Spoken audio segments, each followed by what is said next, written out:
A sport is defined as physical activity that is governed by a set of rules or customs often engaged in competitively. I have cheered for almost 14 years and truly believe that cheerleading is in fact a sport.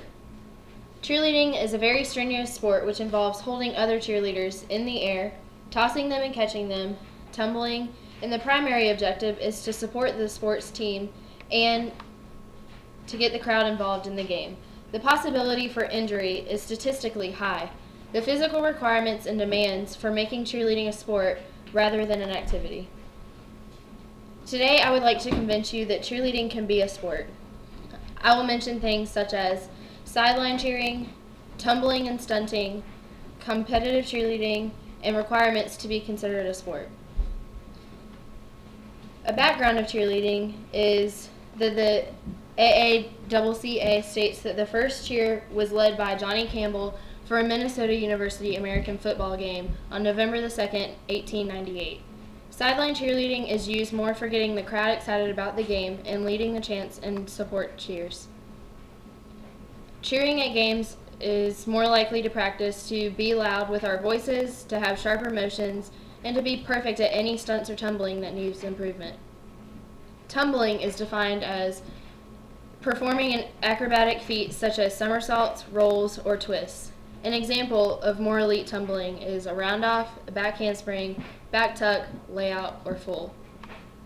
Stunts are defined as an unusual action performed to gain public attention, a feat hard to perform, an act which is striking to the skill, strength, or the like required to do it. College competition is determined by the division of a college. Single A, double A, triple A, and 4A colleges. There are allotted time for each team to compete in competitions.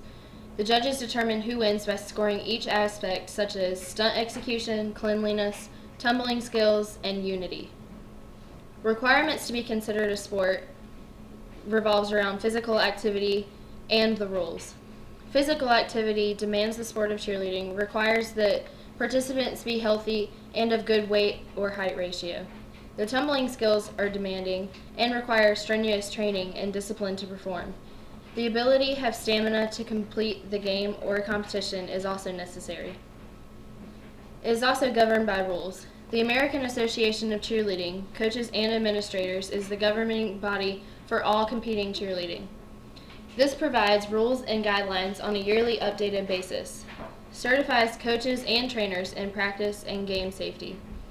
Each regional and national competition has rules about what it is and is not accepted to move, stunt, or a tumbling pass.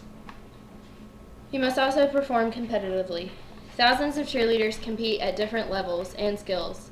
Colleges all across the country compete to become national champions. In conclusion, because of the requirements of cheerleading and definition of a sport, it stands to reason that competitive cheerleading is a sport. I ask you to reconsider your view of cheerleading as a bunch of noisy girls in costumes and see them as athletes. So today we have learned that the requirements of sideline cheerleading, the skills involved in stunting and tumbling, and how competition cheerleading is a sport. Cheerleading, while fun, is a competitive sport, outside the football field or gymnasium. It requires extreme physical skills and to be the best team possible.